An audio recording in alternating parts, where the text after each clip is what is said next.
À Malabo, une rencontre discrète mais stratégique s'est tenue ce mercredi au Palais du Peuple. Le président de la République de Guinée équatoriale, son Excellence Théodore Obiang Nguema Sogo, a reçu en audience M. Justin Tagou, directeur exécutif de l'Agence panafricaine de renseignement, également PDG du groupe Afrique Média. Au cœur des discussions, des sujets sensibles et d'actualité. Le changement de la capitale de Malabo pour la Cité de la Paix, projet structurant pour le pays. Mais aussi, et surtout, les questions de sécurité régionale en Afrique centrale et dans le golfe de Guinée, zone stratégique où les menaces se multiplient. Renseignement, coopération, développement, l'entretien a permis d'aborder les grands défis sécuritaires auxquels le continent fait face. Une partie des échanges s'est d'ailleurs poursuivie en privé, signe de la sensibilité des dossiers traités. Alors que les tensions internationales s'intensifient, Justin Tagou multiplie les rencontres avec les chefs d'État africains. Objectif : préparer le continent aux dangers actuels et renforcer l'architecture de sécurité collective. À l'issue de cette audience, le directeur exécutif de l'Agence panafricaine de renseignement s'est dit très satisfait des échanges avec le président Obiang. Une nouvelle étape dans le renforcement de la coopération sécuritaire sur le continent africain. Mesdames, Messieurs, chers compatriotes et toutes celles de ceux qui me font l'honneur de suivre les actions de FOS Cameroun Solidarité par ma voix, je vous dirai jamais assez merci pour ce que vous nous apportez au quotidien. Sans vous, nous ne sommes rien et nous ne serons jamais rien. C'est pour cela que je ne manque aucune occasion, ici comme ailleurs, pour vous renouveler nos remerciements. Merci à toutes et merci à tous. Mes chers compatriotes, aujourd'hui est un nouveau jour. J'invite toutes celles et ceux qui ont eu la grâce de Dieu, comme moi, d'être vivants ce matin et debout, de glorifier Dieu et de célébrer la vie. Appelez-le comme vous voulez, Zamba, Zambe, Zama, Tatabe, Si, Loba, God, Job, Allah, Nini, Zambé, comme dirait, comme l'appellent mes compatriotes du Congo. Mais glorifiez-le et célébrez la vie. Sans lui, nous ne sommes rien et nous ne serons jamais rien. Mes chers compatriotes, j'ai voulu très rapidement vous interpeller ce matin concernant l'introduction que je viens de partager avec vous. Cet extrait vidéo qui a été partagé publiquement par des journalistes de Afrique Média. J'ai trouvé cet extrait vidéo important de partager avec vous et de vous dire les conséquences de l'esbrouf, les conséquences de la manipulation à laquelle nous sommes exposés par nos propres parents. Le président Paul Biya, le président Obiang Nguema, de par leur façon de fonctionner, ont détruit plusieurs générations d'Africains. Je ne veux pas dire par incompétence, bien par imposture, mais je veux dire par le refus fondamental du développement. Parce que ce que vous venez de suivre est une imposture à nul autre pareil. Je ne sais pas si on peut vous expliquer mieux. Je ne cherche pas à savoir ce qu'ils se sont dit, mais je pars de ce qui a été écrit et lu dans cet extrait vidéo. La situation est gravissime, très très grave. Et ce que vous avez suivi là a accompagné le Cameroun dans ce que nous vivons aujourd'hui. La manipulation, l'imposture, le bluff, le mensonge. Alors, quand on parle de services de renseignement dans ce pays, vous avez écouté dans ce propos Justin Tagou, directeur exécutif de l'Agence panafricaine de renseignement. Justin Tagou, directeur exécutif de l'Agence panafricaine de renseignement. Pourquoi pas? C'est possible. Mais on devrait se poser de bonnes questions. Chers frères, je n'ai pas vocation à critiquer un papa, jamais. Mais je suis dans mon plein droit d'apporter des observations dans la gestion de la présidence. C'est une fonction. Comme au Cameroun, en Afrique, parce que quand on voit ce qui se passe ailleurs, on se pose la question que font nos parents? Parmi ces gens-là, la seule personne, l'une des seules personnes qui est rentrée jusqu'aujourd'hui dans l'histoire en tant que guerrier s'appelle Idriss Déby. Il était dans le même panier, dans la même brochette, Paul Biya, Obiang Nguema, Sassou Nguesso, Idriss Déby, Kadhafi. Lui, c'était un combattant, on savait qu'on pouvait compter sur lui pour la sécurité. Et Idriss Déby, en termes de sécurité, on est parfois appelé aller vers Idriss Déby, père à son âme, parce qu'ils ont la réputation d'être des combattants très résistants sur le terrain. Ils sont fondamentalement imprégnés dans la guerre, dans le combat, des militaires absolus. Quand vous croisez un soldat tchadien, même s'il ne parle pas français, ce n'est pas le problème, mais il connaît les tactiques de guerre, il est résistant, il connaît la famine, il connaît le combat. Il n'est pas un militaire de salon, comme nous avons chez nous au Cameroun. Ils ne sont pas là des militaires, des généraux, comme nous avons à Yaoundé, qui portent des grades de généraux en se grattant les testicules au bureau, comme le chef d'état-major des armées et les autres que vous connaissez, qui sont impliqués dans la drogue à Douala. Vous avez suivi ça, je n'invente rien ici. J'attire l'attention de ces gens-là. Parce que quand vous avez des impostures pareilles, il faut les dénoncer. C'est-à-dire, il vous dit que dans ce propos, le président Obiang Nguema a reçu le directeur exécutif de l'agence panafricaine de renseignement. C'est possible, mais je vais vous prendre quelques exemples des faits qui se sont déroulés cette dernière semaine. Nous avons une agence panafricaine de renseignement et le directeur exécutif est camerounais. On a tout récemment arraisonné un bateau dans l'un des pays, dans les eaux, en Espagne. Parce que le père Obiang parle couramment espagnol. Il peut se renseigner sur ce que je dis là. Un bateau battant pavillon Cameroun a été arraisonné dans les eaux du côté de l'Espagne avec au moins 10 tonnes de drogue. Je reprends. Il y a quelques semaines, nous avons publié ici la saisine d'un bateau battant pavillon Cameroun dans les eaux occidentales avec une cargaison de 10 tonnes de drogue. Nous avons dénoncé ça ici. Ce directeur exécutif, M. Justin Tago, est camerounais. Le renseignement, c'est quoi? Qu'est-ce que c'est qu'un renseignement? Il y a le renseignement prévisionnel. Il y a le renseignement qui veut qu'il faut anticiper. Les gens les plus importants dans un pays sont les agents de renseignement qui s'infiltrent, qui viennent vous annoncer ce qui va arriver. Des agents de renseignement qui vont voler des informations parce que les Chinois sont spécialistes de ça. Le vol des informations, le vol des technologies, le vol des formules scientifiques pour avoir de l'avance sur les autres ou alors s'inspirer des autres en allant voler ce qu'ils ont, en allant voler ce qu'ils font. Les espions, c'est un joli mot, mais les espions sont d'abord des voleurs. Ils vont espionner ce que les autres font, volent, piquent. Ils vont espionner pour voir si les autres vont les attaquer, voir comment ils peuvent les contrer, voir les armes que les autres ont, voir les munitions qu'ils utilisent, voir ce qu'ils mangent, comment les empoisonner pour les neutraliser. C'est-à-dire que tout ça fait partie de l'espionnage, mais à l'intérieur, il y a une branche du vol. Les Chinois sont les spécialistes. Tout récemment, on vient encore d'en arrêter, je vous ai parlé de ça l'autre jour, d'en arrêter 2 ingénieurs chinois dans une banlieue française, en train d'espionner et puis installer les paraboles partout pour espionner la technologie française et l'armée française. Ce monsieur, le directeur exécutif de l'agence panafricaine de renseignement, était où pour nous parler de cette cargaison? Nous découvrons tous à la télévision que nous avons un patron du renseignement camerounais à l'échelle panafricaine, mais nous sommes inondés par la drogue. Que fait-il pour son pays? Deuxièmement, il y a de cela quelques jours seulement, on a interpellé à Douala toute une cargaison de drogue, hauteur de 50 milliards. Peut-être vous n'avez pas vu cette publication, le président Obiang, je vais vous permettre de rafraîchir vos éléments qui accèdent souvent parce que ce monsieur-là ne quitte pas du quartier pour venir vous voir. Il quitte passant par vos agents. Les gens qui sont dans le racket. Et c'est la même chose qu'on fait avec Biya. Je vous parle de ça, ça ne me concerne pas ce que vous donnez aux gens. Je vous parle de ça parce que ça nous plonge dans l'inertie. Les Équato-Guinéens ont le talent pour travailler le renseignement, ont le talent pour se développer. Mais vous irez chercher les étrangers, comme vous en avez fait tout récemment. On va chercher les Russes, on va chercher les Libanais, on va chercher les Chinois. Alors que les Africains qui sont là viennent toujours avec le mensonge et la manipulation. On vient toujours mentir. Bon, quand on a pris l'argent, on s'en va, on va chercher notre mensonge. Vous allez comprendre pourquoi je vous parle ainsi ce matin. Je vous ramène d'abord au Cameroun pour voir ce qui s'est passé là-bas. Et ce patron, directeur exécutif de l'agence panafricaine de renseignement ne nous a pas informés. Et vous allez comprendre qui a informé le Cameroun de cette drogue. Écoutez et regardez. Nous savons d'où ça vient. Mais le plus important, c'est qu'est-ce qu'on en fait chez nous. C'est ça. C'est la mort qu'on a vue. Hein, quand vous avez plus d'une tonne de tramadol, plus d'une tonne de cocaïne, d'une valeur, nous a-t-on dit, de presque 50 milliards de francs CFA. Vous voyez que c'est des intérêts énormes qui sont en jeu.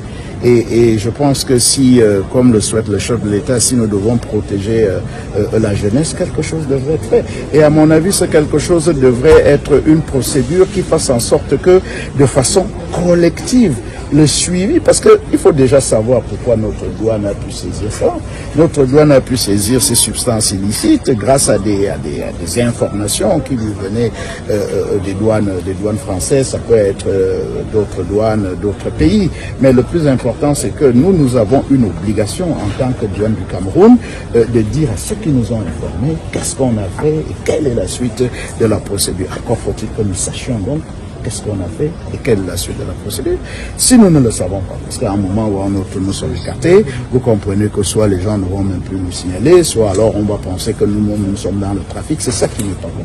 Et je pense que, sans vouloir, moi je suis pas compétent dans la matière, moi je pense que la solution résiderait dans la mise en place d'une procédure extrêmement rigoureuse, transparente, collective, pour éviter qu'il y ait un individu, un seul, qui à un moment décide tout seul.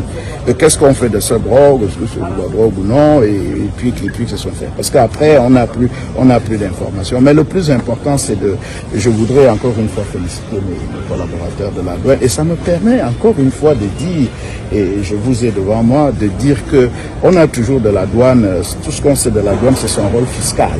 Quelqu'un importe une marchandise, il doit payer la douane, c'est un rôle important, mais on oublie souvent ce rôle de protection de la société.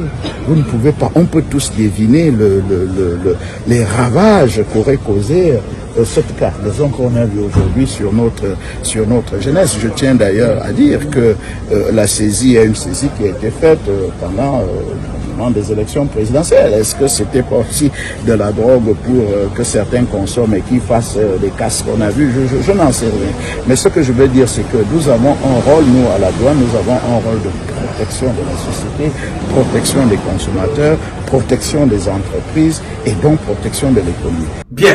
Là, vous avez écouté, là. Celui qui parle là, c'est le ministre des Finances. Vous n'avez pas vu le patron de la gendarmerie. Là, vous n'avez pas vu le patron de la police. Vous n'avez pas vu le patron de la sécurité militaire. Vous n'avez pas vu le patron des services de renseignement. Vous vous posez la question de savoir qui régule la drogue au Cameroun, qui ne régule pas la drogue. Comment cette drogue a-t-elle fait pour en arriver là, alors que nous avons l'un des patrons du renseignement camerounais, appelé Justin Tagou. À l'échelle panafricaine, Justin Tagou. Et la drogue est arrivée. Alors, dans ce propos du ministre, vous avez bien compris qui a informé le Cameroun. C'est la France. C'est les services de renseignement français. C'est lui-même qui le dit. Les services de renseignement français qui ont informé que la drogue arrive.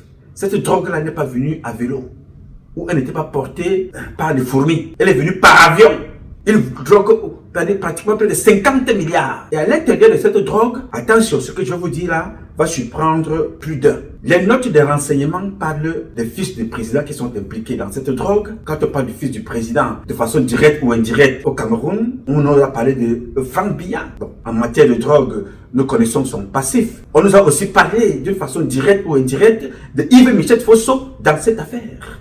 On nous a parlé du patron de la sécurité militaire qui est dans cette histoire de drogue avec un certain Edmond Otto. Le patron de la sécurité militaire de Douala, appelé le lieutenant-colonel Mekinde Ngebama Marc, aujourd'hui en fuite parce qu'il fuit même son bureau. Il a déménagé depuis que cette histoire a commencé et depuis qu'il est accusé d'avoir volé une montre de 15 millions de francs CFA, une montre Rolex.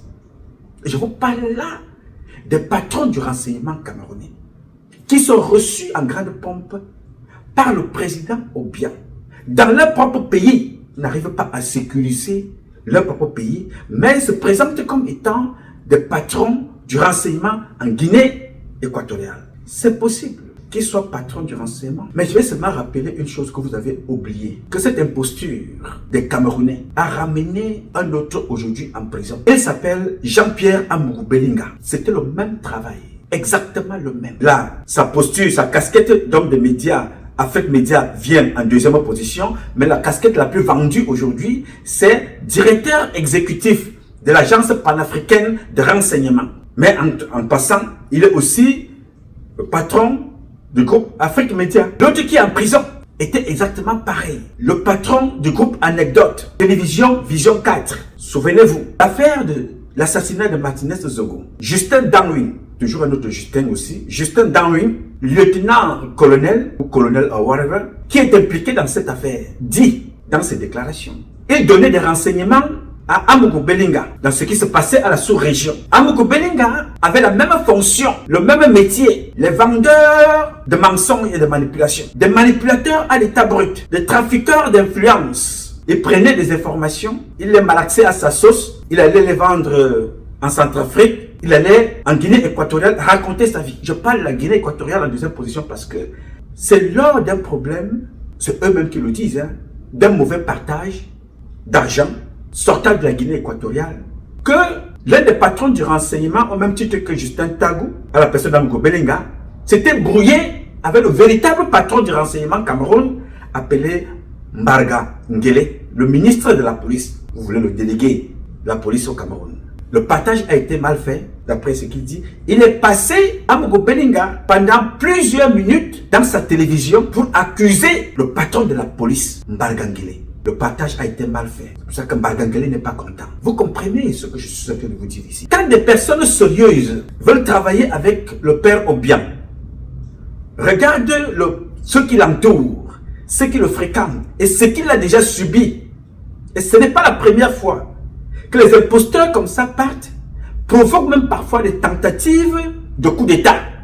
La tentative de coup d'État, je peux vous raconter les débuts parce que je me rends ici aux États-Unis.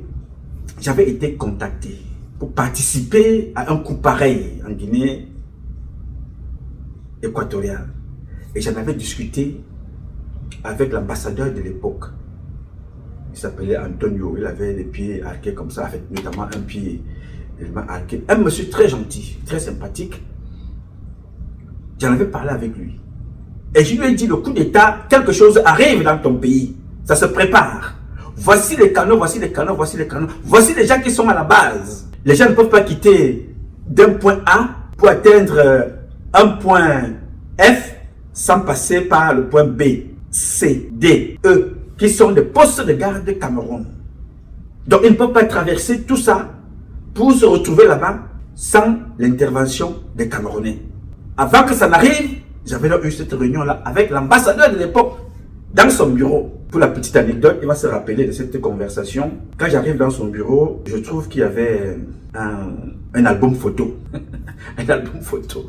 Sur la table, sur le salon, la salle d'attente. Parce qu'il y a une salle d'attente la plus grande à l'entrée. Après, maintenant, il y a une salle d'attente pour aller dans le bureau de l'ambassadeur. Donc, j'étais donc à la salle d'attente. Il y avait donc un album photo. J'ouvre dans cet album. Je commence à regarder les photos. Et je me rends compte qu'au début de l'album photo, c'est les photos de l'ambassadeur avec sa femme, les enfants dans la fête, machin, tout et tout, le tralala. Qu'est-ce que c'est que cette histoire? Comment les photos privées peuvent se retrouver dans un bureau comme celui-ci? Il faut faire attention aux espions parce que la mission diplomatique est le poste avancé d'un pays. Donc on filtre à partir de là pour rentrer dans un pays. Donc à partir de cet album-ci, on peut cartographier la vie de l'ambassadeur. Ok, j'ai vu ça, j'ai pris quelques notes, j'ai attendu que l'ambassadeur vienne. Il est donc venu me chercher pour l'audience. Pendant que nous parlions, j'ai dit vraiment, Excellence, on avait fini, on était dans les commentaires. J'ai observé quelque chose là, je ne sais pas si je peux partager avec vous, j'espère que ça ne pourra pas vous déranger. L'album là, qui est dans la salle d'attente, c'est des photos privées qui sont là-dedans. Est-ce que vous savez que dans une mission diplomatique comme celle-ci, d'après ce qu'on nous a appris, il faut montrer un minimum parce que c'est une porte d'entrée et des espions, et des hommes d'affaires, et des curieux, et de toutes sortes de personnes rentrent.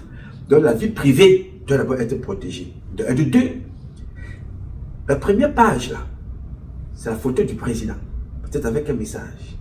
Ensuite, le ministre des Affaires extérieures. Et vous venez par la suite, parce que vous êtes la vitrine, vous êtes le représentant du président. C'est son mot qui doit être implanté partout, partout. Comme c'est d'ailleurs là à l'entrée. Parce que quand vous rentrez à l'ambassade de Guinée équatoriale, très très joli, très propre. C'est la grande photo du président. Comme vous avez vu là, c'est dans le catalogue, ça devait être pareil. Quand quelqu'un s'assoit là, prend place, qui ouvre comme ça, il doit lire le mot du président. Lisant le mot du président, on a déjà l'esprit du commandant en chef qui est là-bas, de ce qu'on pense de lui. À partir de son mot, sa photo. Votre photo peut suivre, ou bien la photo du ministre des Affaires extérieures, ainsi de suite. Mais votre photo privée, votre femme avec les enfants et tout le tralala, vraiment, c'est à la maison. Ou dans votre bureau, quelque part, gardé dans votre, Là, c'est les photos de la mission diplomatique, ce qui se passe aux Nations Unies, des événements publics, et ainsi de suite. Faites attention. Les ambassades, les chancelleries sont des nids à espions. On entre là-bas à l'intérieur pour écouter ce qui se dit parce que vous portez la voix du président. Pour parler aux Nations Unies, le président ne vient pas là tout le temps. Le président envoie des recommandations, passe au ministre des Relations extérieures et vous allez parler là-bas. Donc on peut vous espionner. Alors, mais si on vous veut du mal et qu'on n'arrive pas à vous avoir, on peut voir les photos de vos enfants ici. Vous ne marchez pas partout dans les métros et avec vos enfants, même si vous avez des voitures, il faut les protéger. On a parlé comme ça, il me dit, monsieur, ce que vous me dites là est sérieux, je n'avais pas pensé. Il s'est levé, il allait prendre ce catalogue, il a remis à sa secrétaire, il dit, il faut changer ces photos-là. Il me dit, qu'est-ce qui vous a inspiré ça? Je lui dis, notre mission, nous, tous les fils d'Afrique, c'est de protéger nos parents que vous êtes. Dans tous les domaines. Ceux qui sont dans la sécurité devront vous apporter quelques informations en passant. Ceux qui sont dans la science vont vous apporter une contribution. Ceux qui sont dans la technologie quelconque, dans la médecine et autres, chacun apportera quelque chose pour l'intérêt. Si j'étais un espion,